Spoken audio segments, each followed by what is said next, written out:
The shuttle was on fire when it crashed onto the landing platform. Metal screamed against metal. Smoke filled the air. The alien nurses inside the medical station looked through the glass walls and watched the burning wreckage slide across the ground. They expected no survivors. But then the door of the shuttle opened. A figure stepped out. He was human. His armor was torn and broken. Blood covered his face and dripped from his hands. He walked slowly, each step looking like it caused him great pain. But he did not stop. He did not fall. He kept walking toward the entrance of the medical station. His name was Park. He was a captain in the United Earth Expeditionary Corps. He was 32 years old, and he had 17 broken bones in his body. The automatic doors slid open, stepped inside. The floor was white and clean. The lights were soft and blue. Everything looked peaceful and calm. But the moment he entered, alarms began to scream. The nurses rushed toward him. They were tall and thin, with silver skin that seemed to glow under the lights. They had 4 arms each, and their eyes were large and filled with a soft purple light. They moved with grace and speed, their long fingers reaching for medical scanners. One nurse pointed her scanner at. The device made a series of high-pitched sounds. Then it made a long, loud warning noise. The nurse's eyes went wide. She looked at the screen, then at the screen again. "This cannot be correct," she whispered. Another nurse scanned him. The same result. 17 major fractures, 3 cracked ribs, a broken arm, a broken leg, a fractured pelvis, hairline fractures in his spine, internal bleeding in his abdomen, a punctured lung, burns covering 30% of his body. The human should have been dead. At the very least, he should have been unconscious on the ground, unable to move. But he was standing. He was walking. He was looking at them with clear, focused eyes.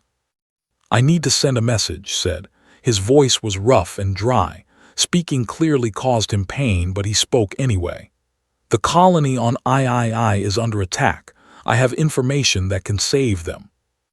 The nurses did not know what to do. They had never seen anything like this. They tried to guide him to a bed, but he refused. They tried to give him medicine to make him sleep, but he pushed their hands away. "The message first," he said. "Then you can do whatever you want to me." The chief physician arrived. Her name was Doctor. She was older than the nurses, and her silver skin had faded to a soft gray color. She had been a doctor for 300 years. She had treated thousands of patients from dozens of species. She thought she had seen everything. She was wrong. Doctor looked at the scan results. She looked at the human standing in front of her. Her mind could not connect the two things. The injuries on the screen were fatal. The person in front of her was alive. "How are you standing?" she asked. Looked at her. Blood was dripping from a cut above his eye. His left arm hung at a strange angle. His breathing was shallow and wet, a sign that blood was filling his lung. "Because I have to," he said. He reached into a pocket on his damaged armor. His fingers were shaking, but he managed to pull out a small data chip. The chip was cracked and burned, but a small green light on its surface showed that it still worked. "This chip contains the location of the enemy command ship," explained. "The raiders attacked our convoy 6 hours ago. My ship was destroyed. My crew is dead. But before we went down, we managed to track their fleet. If I can send this information to the Earth Navy, they can intercept the raiders. They can save the colonists." Doctor listened carefully. She understood the situation now. This human was not standing because he was strong. He was standing because other people needed him to stand. He was ignoring his own death because others would die if he fell. "There are 3,000 people on that convoy," continued. "Families, children, scientists, farmers, people who left Earth to build a new life. They have no weapons, they have no way to fight. If the raiders catch them, they will all die." His voice cracked on the last word. Doctor saw something in his eyes. Pain, yes, but also something else. Fear, not fear for himself, but fear for others. My sister is on that convoy, said quietly. Her name is Park. She is a scientist. She studies plants on alien worlds. She is 28 years old. She has her whole life ahead of her. He paused, he swallowed. Blood appeared on his lips. I promised our mother I would protect her, he said. I cannot break that promise. Doctor felt something she had not felt in a very long time. She felt moved. This creature in front of her was broken and bleeding and dying, but he was not thinking about himself. He was thinking about his sister. He was thinking about 3,000 strangers. He was refusing to accept his own death because death meant failure. Sit down, she said gently. Let us help you. Let us stop the bleeding and set your bones. You can send your message, but you must let us work while you do it. Looked at her for a long moment, then slowly he nodded. They guided him to a bed. He sat down but refused to lie flat. A young nurse named brought him a communication device. Her hands were shaking as she handed it to him. She had never been so close to a human before. She had never been so close to anyone so badly injured who was still awake. Took the device. His broken fingers struggled to hold it, but he did not complain. He did not cry out. He simply began to type, entering codes and coordinates with slow, careful movements. Doctor watched him work. She watched the way he ignored his own pain. She watched the way his eyes stayed focused on his task, and she realized something that would change her understanding of the universe forever. Humans were not special because they were strong. They were special because they refused to be weak. The medical bay was quiet except for the soft beeping of machines. Park lay on an alien bed that was too long and too narrow for his human body. Tubes ran into his arms. Strange lights scanned his broken bones. Around him, the medical staff worked in nervous silence. They had never treated a human before. Nurse was assigned to watch him. She was young, only 40 years old, which was very young for her species. She had silver skin like all, and her 4 arms moved with natural grace as she adjusted the medical equipment. Her large purple eyes kept looking at the human, then looking away, then looking back again. She was scared of him, not because he was dangerous, but because he was impossible. The scanners showed that his body should have shut down hours ago. The pain alone should have made him unconscious. When experienced severe injuries, their bodies automatically forced them to sleep. It was a protection system built into their biology. They could not stay awake through extreme pain even if they wanted to. But this human was awake. He was not just awake. He was typing messages on the communication device. He was giving instructions. He was asking questions about the convoy, about the Earth Navy, about rescue operations. You should rest, said softly. She was speaking the common galactic language, which her translator converted into sounds the human could understand. Your body needs to heal. Looked at her. His eyes were tired and red, surrounded by dark circles, but they were still sharp, still aware, still fighting. I will rest when the convoy is safe, he said. Did not argue. She had learned quickly that arguing with this human was pointless. He had already refused sedation 3 times. He had already pulled out 2 tubes that were giving him medicine. He was the most difficult patient she had ever seen, and also the most fascinating. Doctor entered the room. She was carrying a tablet that showed information about human biology. She had been reading about Earth and its creatures for the past 2 hours. What she had learned disturbed her greatly. I have been studying your species, she said too. I need to understand how you are doing this. Managed a small smile. It made his split lip bleed again. What did you learn? He asked.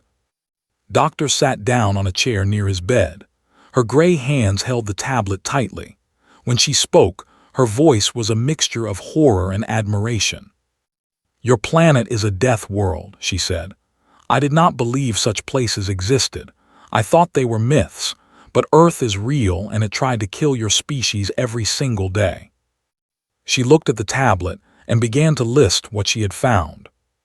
Your world has extreme temperatures. It has violent storms and earthquakes and floods. It has volcanoes that destroy entire regions. It has diseases that killed millions of your people throughout history. It has predators that are faster than you, stronger than you, more deadly than you. She paused and looked at. And yet you survived, not just survived, you conquered. You became the dominant species on a planet that wanted you dead. How? Was quiet for a moment. The machines beeped around him. Watched with wide eyes, her 4 hands frozen in place. We are persistence predators, said finally. Do you know what that means? Doctor shook her head. It means we do not hunt by being fast or strong, explained. We hunt by not giving up. Other animals can run faster than us, but they get tired. They need to stop. They need to rest. We do not. We keep going. We follow our prey for hours, for days, until it collapses from exhaustion. Then we catch it. He coughed.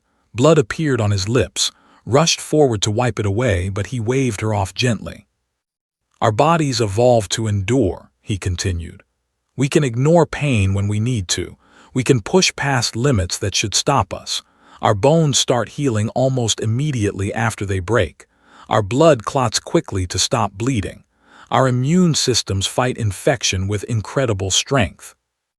Doctor stared at him.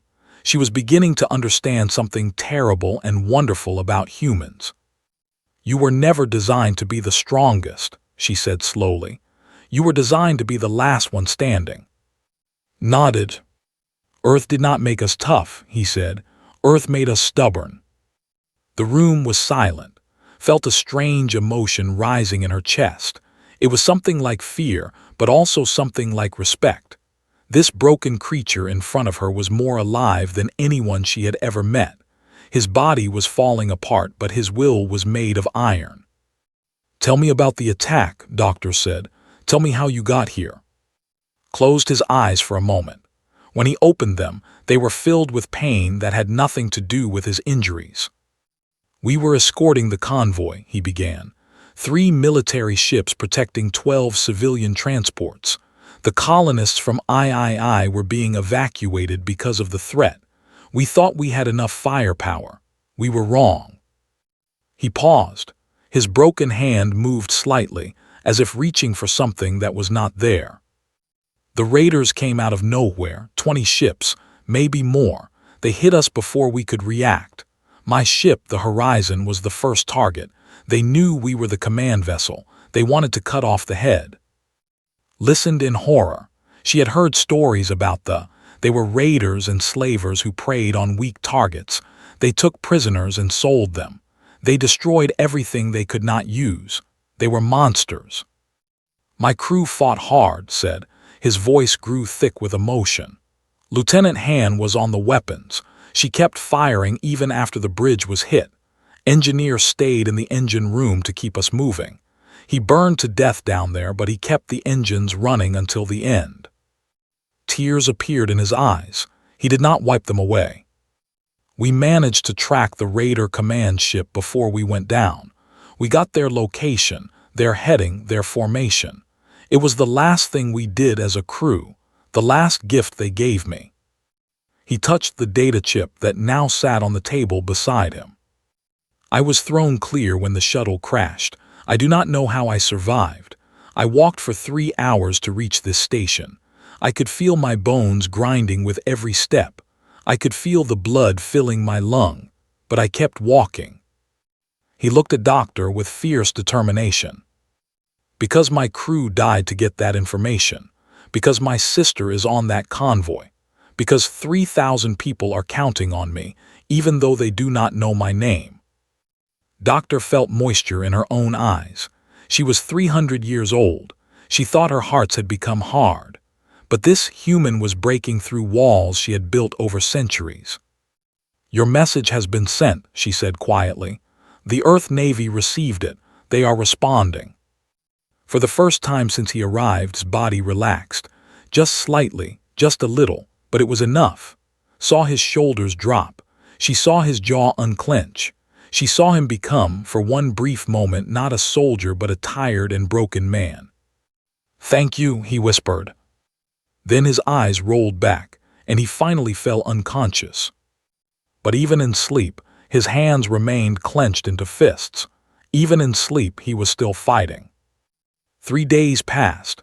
Park drifted in and out of consciousness. Sometimes he was awake and talking. Sometimes he was lost in dark dreams filled with fire and screaming metal. The medical staff watched him constantly, recording everything, trying to understand the impossible thing happening in front of them. His body was healing itself. Doctor stood in front of a large screen showing latest scans. Behind her, a group of doctors and scientists had gathered. They had come from different parts of the station to see this miracle with their own eyes. Some had traveled from distant sections of the galaxy after hearing rumors about the human patient. "Look at this," Doctor said, pointing at the screen. When he arrived, this bone was completely broken in 2 places. That was 72 hours ago. Now look. She pressed a button. The image changed to show the same bone, but different. The breaks were still visible, but they were smaller. New bone material was growing across the gaps like bridges forming over a river. "The fractures are closing," she said. "His bones are rebuilding themselves. In 3 days, he has healed damage that would take 3 months to repair." The room erupted in whispers. The doctors looked at each other with expressions of disbelief and wonder.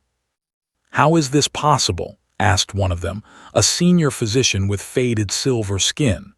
"Our bodies do not work this way. When we break, we stay broken until medical intervention repairs us." Doctor nodded. She had asked the same question. She had spent sleepless nights searching for answers. What she had found changed everything she thought she knew about life in the universe.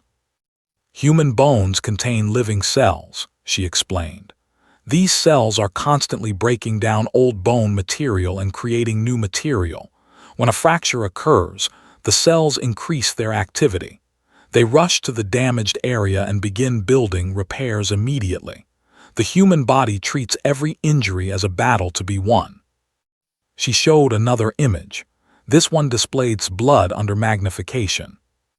"Their blood is equally remarkable. When humans are injured, special cells rush to the wound and form a solid plug to stop the bleeding. This happens within minutes. Their blood literally turns from liquid to solid to protect them." A young doctor raised her hand. "But what about the pain? How can he function with so many injuries? Our patients cannot stay conscious through such trauma." This was the question Doctor had struggled with most. The answer was frightening. "Humans can choose to ignore pain," she said. The words hung in the air like a dark cloud. "Their brains produce natural chemicals that block pain signals. More importantly, they can train their minds to push through pain even when these chemicals are not enough. They call it willpower." The room went silent. The idea was almost impossible to accept. Pain existed for a reason. Pain told living creatures to stop, to rest, to heal. A species that could ignore pain was a species that could push itself to destruction. It was madness. It was terrifying. It was also the reason humans had survived their death world. Meanwhile, in his medical bed, woke up. Nurse was beside him, as she had been for most of the past 3 days. She had volunteered for extra shifts. She told herself it was professional interest, but the truth was more complicated. She was fascinated by this human. She wanted to understand him. "How long was I asleep?" asked. His voice was stronger than before, still rough but stronger. 14 hours this time," answered. "The longest rest you have allowed yourself." Tried to sit up. Pain flashed across his face, but he kept moving, reached out with 2 of her arms to help him. "Has there been any news about the convoy?" he asked. Hesitated. She had been ordered not to discuss military matters with the patient, but she had also seen the look in his eyes when he talked about his sister. She could not lie to him. "The Earth Navy received your message," she said carefully. "They changed course to intercept the raiders, but we have not received any updates since then." His jaw tightened. Waiting was harder than fighting. Fighting gave you something to do. Waiting just gave you time to imagine the worst. "I need to speak with your station commander," he said. "There must be a way to get more information." His purple eyes filled with worry. "The station commander is Admiral. He is difficult. He believes strongly in the neutrality laws of the Galactic Compact. He will not help you." "Then I will convince him." "You cannot even walk. Your legs are still broken." Looked at her. Something in his gaze made her forearms tremble slightly. "Watch me," he said. He pushed himself off the bed. His feet touched the floor. The bones in his legs screamed in protest. Could see the pain in his face, in the tightness around his eyes, in the way his teeth pressed together. But he did not stop. He stood up. His legs shook. Sweat appeared on his forehead. Blood began to seep through the bandages on his side where the movement had torn open a wound. But he was standing. "Please," begged. "You are hurting yourself. Your body needs time." Took a step, then another. Each one was agony. Each one pushed him closer to collapse, but he kept moving. "My body has had 3 days," he said through gritted teeth. "That is enough." Doctor entered the room and stopped in shock. Her patient was walking across the floor, leaving small spots of blood with each step. Every medical principle she knew said this should be impossible. Every scan showed bones that were still fractured, muscles that were still torn, organs that were still damaged. But the human was walking. "What are you doing?" she demanded.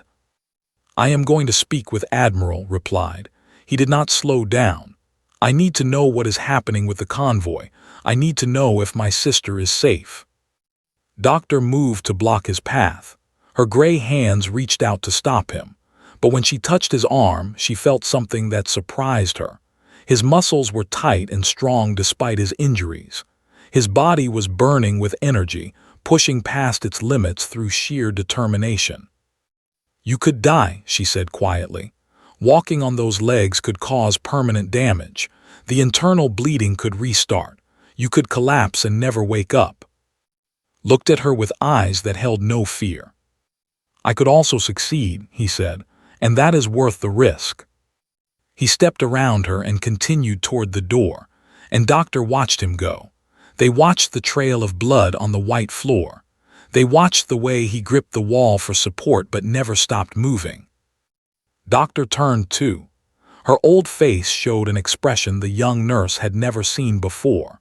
It was the expression of someone whose entire understanding of the universe had just changed.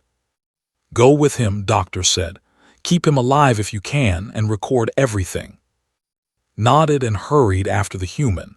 She did not know what would happen next. She did not know if would survive the day. But she knew one thing with absolute certainty. She was witnessing something that would be remembered for centuries. The day a broken human refused to stay down. The corridors of the medical station were long and white and clean. They stretched like tunnels through the heart of the massive structure. Alien staff members moved through these corridors on their daily routines, going from room to room, performing their duties with quiet efficiency. Then they saw the human. Park walked slowly down the main corridor. Each step left a small red mark on the floor. His hospital gown was stained with blood from reopened wounds. His face was pale and covered in sweat. His body shook with the effort of staying upright. But he was moving. He was going forward, and nothing was going to stop him. Nurse walked beside him, her 4 arms ready to catch him if he fell. She had tried to convince him to use a floating chair. She had tried to give him support medicine. She had tried everything she could think of. But the human had refused all help. He said he needed to do this on his own 2 feet. She did not understand why it mattered, but she respected it. The staff members stopped and stared as passed. Word had spread throughout the station about the human patient. Everyone knew about his injuries. Everyone knew he should be in a medical bed, unconscious and healing. Instead, he was walking through their corridors like a ghost made of determination. "How much farther?" asked. His voice was thin and strained. "The command center is at the end of this corridor," answered. "Another 200 meters. Perhaps you should rest." "No resting." They kept walking. His broken bones ground against each other with every step. His punctured lung made breathing feel like drowning. The pain was a constant fire that burned through his entire body. But pain was just information. Pain was just his body telling him to stop. And he was not going to stop. Not until he knew was safe. They reached the doors of the command center. 2 guards stood in front of the entrance. They were tall soldiers with hard eyes and weapons at their sides. They looked at with confusion and alarm. "You cannot enter," one guard said. "This area is restricted to command personnel." Did not argue. He simply kept walking toward the door. The guards moved to block him. One placed a hand on his chest to push him back. The touch sent fire through his broken ribs. He gasped but did not retreat. "I need to speak with Admiral," he said. "It is urgent." "The Admiral is not seeing visitors. Return to the medical bay." "I am not leaving until I speak with him." The guard pushed harder, stumbled backward but caught himself. His legs trembled. His vision blurred for a moment, but he stepped forward again. The guards exchanged looks. They had dealt with difficult visitors before. They knew how to remove unwanted people from restricted areas. But something about this human made them hesitate. Something in his eyes told them that removing him would not be easy. "Use force if necessary," the first guard said to the second. They grabbed his arms and tried to drag him away from the door. His broken bones screamed. Fresh blood appeared on his bandages. Cried out in protest, but there was nothing she could do. Fell to his knees. The guards thought he was finished. They thought he had given up. They were wrong. Slowly, painfully, impossibly stood up again. He pulled his arms free from the surprised guards and took another step toward the door. His face was a mask of agony. Blood dripped from his nose, but his eyes were clear and focused. "I am going through that door," he said quietly. "You can help me or you can try to stop me, but you will not succeed."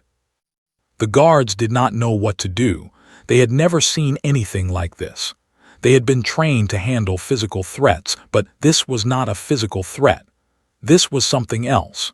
This was a will that refused to break no matter how much the body suffered. The door opened. Admiral stepped out. He was old with skin that had turned almost white with age. His uniform was covered in medals and symbols of rank. His 4 arms were clasped behind his back in a pose of authority. His purple eyes scanned the scene before him with cold calculation. "What is happening here?" he demanded. "Sir," one guard stammered, "this human demands to see you. We tried to remove him, but he keeps getting up." Admiral looked at. He saw the blood.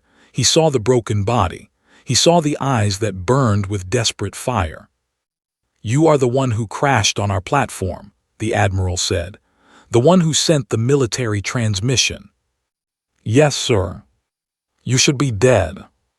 "I am often told that, sir." A flicker of something crossed the Admiral's face. It might have been amusement. It might have been annoyance. It was hard to tell. "What do you want?" he asked. Straightened his back as much as his injuries allowed.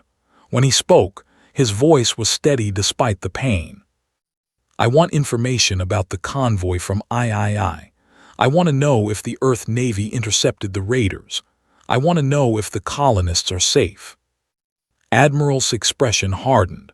"The Galactic Compact has strict neutrality laws. We cannot involve ourselves in military conflicts between other species." "I am not asking you to fight. I am asking you to tell me what you know." Even sharing information could be seen as taking sides. "I will not put this station at risk." Felt anger rising in his chest. Hot, burning anger that mixed with his pain and made him stronger instead of weaker. "There are 3,000 people on that convoy," he said. "Innocent people who have done nothing wrong, children who have not even had a chance to live, and you are worried about politics." "I am worried about the safety of everyone on this station. If we appear to favor one side in a conflict, We could become a target ourselves. Took a step closer to the Admiral. The guards moved to stop him, but raised a hand. He wanted to see what the human would do. "My sister is on that convoy," said. His voice cracked. She is a scientist who studies plants. She has never hurt anyone in her life. She joined the colony because she believed in building something new, something good." He paused. Tears were forming in his eyes, but he refused to let them fall. "I promised my mother I would protect her. I made that promise when I was 12 years old, the day our father died. I have kept that promise for 20 years. I will not break it now because of your politics." Admiral stared at the human. He had commanded this station for 50 years. He had seen countless species come and go. He had dealt with diplomats and warriors, merchants and refugees. He thought he understood the universe and everyone in it. But he did not understand this creature standing before him. This broken, bleeding, dying creature who refused to fall. Doctor appeared behind them. She had followed from the medical bay, watching his progress on the security cameras. Now she stepped forward and stood beside her patient. "Admiral," she said calmly, "I have been studying human history. Do you know what these creatures have survived? Ice ages that covered their planet in frost, plagues that killed half their population, wars that destroyed entire cities. Every time they were pushed down, they got back up. Every time they faced extinction, they refused to die." She gestured at, "This man has 17 broken bones. His lung is filling with blood. His body is failing. And yet he walked 200 meters to stand before you and beg for news of his sister. Does that not tell you something?" Admiral was silent for a long moment. When he spoke, his voice was quieter than before. "What would you have me do?" Looked at him with eyes that held no more anger, only hope. "Just tell me," he whispered. "Please, just tell me if she is alive." The Admiral turned to one of his aides. He gave a short command in a language did not understand. The aide hurried away and returned moments later with a tablet. Looked at the screen. His expression did not change. When he looked up, he met eyes directly. "The Earth Navy engaged the raiders 6 hours ago. The battle is over." Stopped breathing. The world seemed to freeze around him. "And the convoy?" he managed to ask. "The convoy is safe. All 12 transport ships escaped without serious damage. The colonists are being escorted to a secure location as we speak." His legs gave out. He collapsed to his knees, but this time he was not trying to get up. This time he was crying, great, heavy sobs that shook his entire broken body. Knelt beside him. She wrapped 2 of her arms around his shoulders, not caring about the blood that stained her uniform. "She is safe," she whispered. "Your sister is safe." Nodded. He could not speak. The weight he had been carrying for days was finally gone. The mission was complete. The promise was kept. And now at last he could rest. 3 months passed. Park sat on the edge of his medical bed, pulling on the boots of his new uniform. His movements were slow and careful, but they were movements without pain. His bones had healed. His lung had recovered. The scars on his body were fading to thin white lines that would eventually disappear. The doctors called it a miracle, called it being human. Nurse stood nearby, watching him dress. She had been his primary caregiver for the entire 3 months. She had watched him sleep and wake, struggle and heal, curse in frustration and smile in small victories. She had learned more about humans in those months than most would learn in a lifetime. "You are really leaving," she said. It was not a question. "My medical leave is over," replied. "The Earth Navy is sending a ship to pick me up tomorrow. There is work to be done." "You could stay longer. Doctor says your bones are healed, but they could still use more time to strengthen." Smiled. It was a warm smile, full of genuine affection. Over the past 3 months had become something close to a friend. "If I waited until my body was perfect," he said, "I would never do anything. Humans do not wait for perfect conditions. We work with what we have." Made a sound that might have been a laugh or might have been a sigh. With her species, it was sometimes hard to tell. "You are impossible creatures," she said. "So I have been told." The door opened and Doctor entered. She looked different than she had 3 months ago. Her eyes were brighter. Her movements were more energetic. Something about treating had changed her, awakened something that had been sleeping for centuries. "I have news," she announced. "A communication just arrived from the Earth colony on Theta Station. Your sister wants to speak with you." His face lit up. He had exchanged messages with several times since the convoy was saved, but actual real-time communication was expensive and difficult across such distances. Every conversation was precious. Doctor handed him a tablet. The screen flickered and then his face appeared. She looked like, with the same dark eyes and strong jaw, but where his face was hard and military, hers was soft and kind. The face of a scientist who spent her days studying the gentle growth of plants. "Brother," she said, and even through the static her voice was warm. He could not stop smiling. "You look well." "I am well, thanks to you." Her eyes became wet with tears. "They told me what you did. They told me about your injuries, about walking through that station with 17 broken bones. Why do you always have to be so stupid and brave?" Laughed. It was a real laugh, full and deep, and it made his newly healed ribs ache in a pleasant way. "Someone had to save you. Who else would do it?" Anyone else. You could have died. You almost did die." "But I did not, and you are safe. That is all that matters."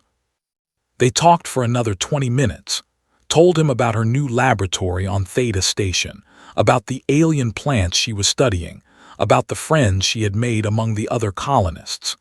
Listened to every word, memorizing the sound of her voice, storing it away for the lonely days that would come. When the call ended, he felt a weight in his chest, but it was a good weight, the weight of love and family and reasons to keep fighting. Doctor was waiting when he handed back the tablet. "I have been writing a report," she said, "about your treatment, about human physiology, about everything I learned from caring for you." O raised an eyebrow. "What kind of report?"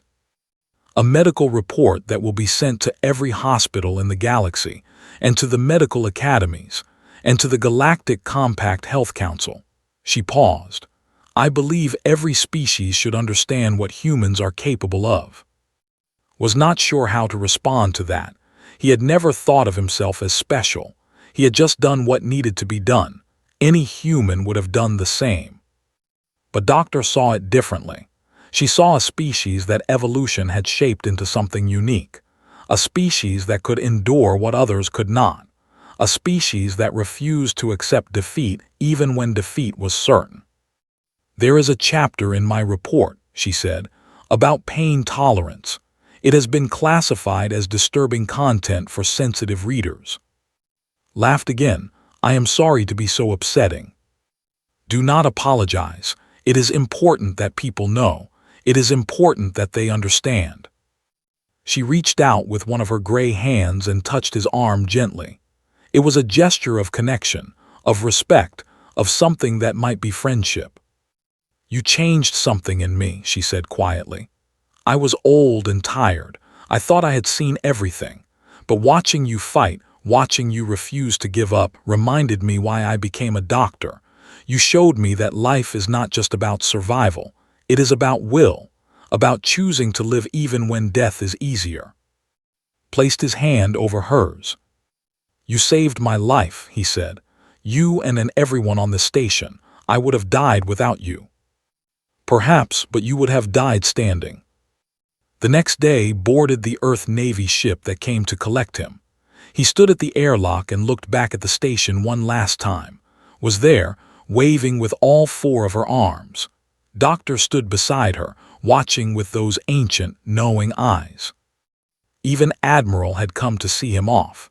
The old commander stood at a distance, but he raised one hand in a small salute, returned the gesture. As the ship pulled away, he watched the station grow smaller through the window. That place had been his home for 3 months. Those aliens had become his family. He would not forget them. And they would not forget him. In the years that followed, the story spread across the galaxy. It was told in bars and meeting halls, in hospitals and military academies. The story of the human who walked into an alien station with 17 broken bones. The human who refused sedation, refused rest, refused to stop until his mission was complete. Doctor's report became required reading for medical students of every species. The chapter on human pain tolerance was indeed classified as disturbing content, but everyone read it anyway, because everyone wanted to understand. Nurse eventually became a doctor herself. She specialized in treating humans, one of the few ever to do so. She wrote her own papers about human biology, expanding on Doctor's work. When asked why she chose this path, she always told the same story. "I met a man once," she would say. "He taught me that the body is not just bones and blood. It is also will and spirit and love. He taught me that some creatures refuse to fall, no matter how hard the universe tries to push them down." And in the halls of the Galactic Compact, a new phrase became common. Diplomats used it. Soldiers used it. Merchants and travelers and refugees used it. Whenever someone needed to describe a human, they would use this phrase, speaking it with a mixture of fear and admiration. Never fight a human, not because you cannot kill them, but because they will not stop until you do. Somewhere in the stars, Captain Park continued his service. He commanded new ships and protected new colonies. He fought new battles and saved new lives. He never forgot his crew on the horizon. He never forgot the promise he made to his sister. And whenever someone asked him about that day on the medical station, about walking on 17 broken bones, about standing tall when his body was falling apart, he would give the same simple answer. "I did what any human would do. I refused to quit." That was the truth of humanity, not strength, not speed, not technology or weapons or numbers. Just an endless, unstoppable refusal to quit. And that made all the difference.